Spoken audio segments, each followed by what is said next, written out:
You might have heard me tell the story before, but I'd like to tell it to you again for those of you who are new. And it's about a duck egg that somehow ended up in the hen house. And the mother hen sat on the duck egg and hatched it, and she raised the duck as if it was one of her own.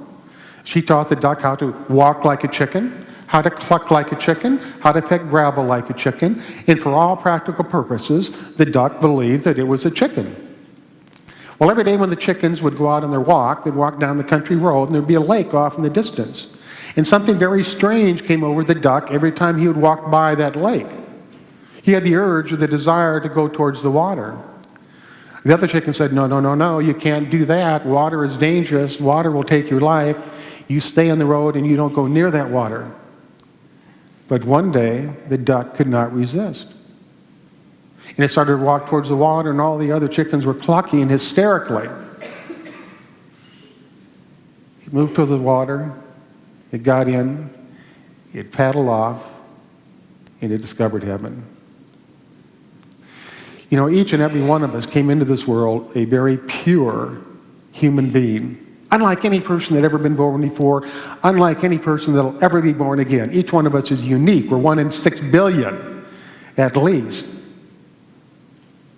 And up until the age we were maybe 4 or 5, we expressed that. You know, 80% of the talk, the self-talk that we have inside our minds is negative. How many times have you said, how could I have been so stupid? Probably can't count the number of times. But how many times have you said, how could I have been so smart? With all the things that you did right and all the right decisions you made. How could I have been so smart? See, we don't recognize that. But we didn't used to be that way. I talk to a lot of people about easing up in themselves, not being quite so hard on themselves, to stop that critical voice inside their head. And they say, I just can't do that. This is just the way I am. I've always been hard on myself.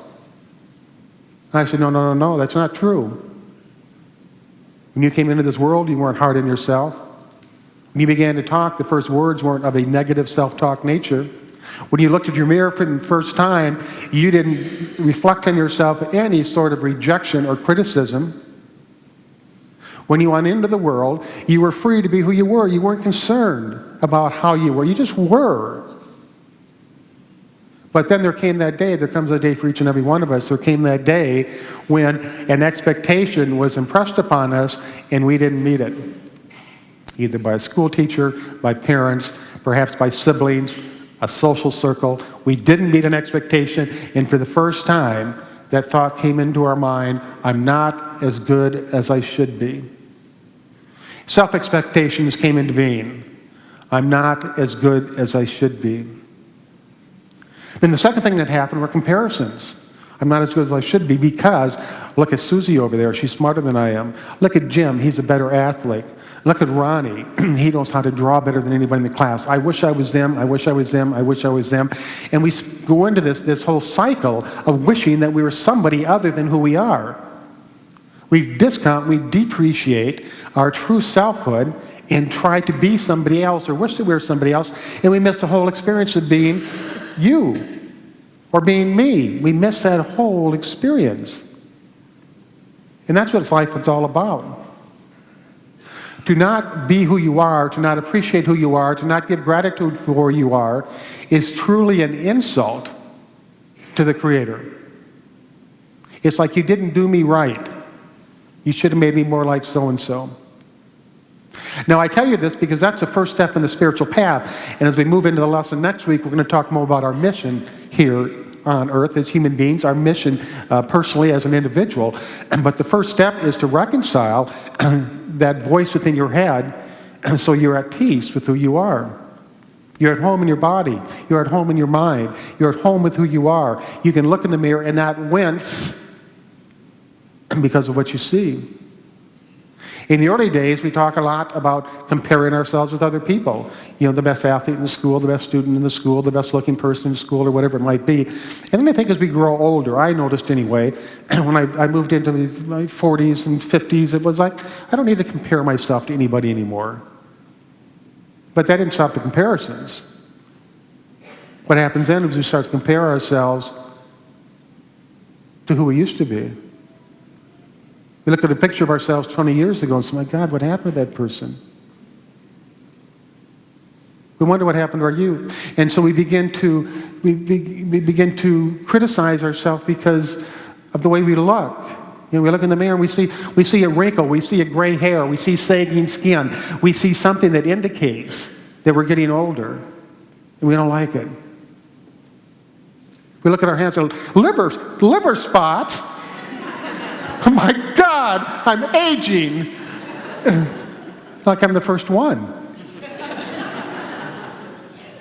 But the comparisons go on. I mean, if we can't age gracefully, it's going to be a very, very difficult time moving through the rest of our lives. My point is unconditional self-acceptance. If you don't have it, today's the time to get it, right here, right now. No more nagging yourself, no more criticizing yourself, no more beating yourself up, no more setting unrealistic expectations. Unconditional self-acceptance, right here, right now, for every part of you. Once that's set in place, you can go out into the world and you can start living a life that's meant for you and you alone, and it's going to be joyous. You'll be able to raise your head up. You'll be able to walk proud. You will be with your best friend instead of your worst enemy 24 hours a day. Unconditional self-acceptance. It's the first step. Unconditional self-acceptance. So as we move into meditation, I ask you to just think about that. Think about how it would be if you were able to set down any sense of shame you had, if you were set down any sense of guilt you had, if you were able to set down any sense of self-criticism you had, if you were able to set down any sense of self-disappointment that you had, and that little nagging voice inside was turned off. Think of how your life would be. We'll now move into meditation.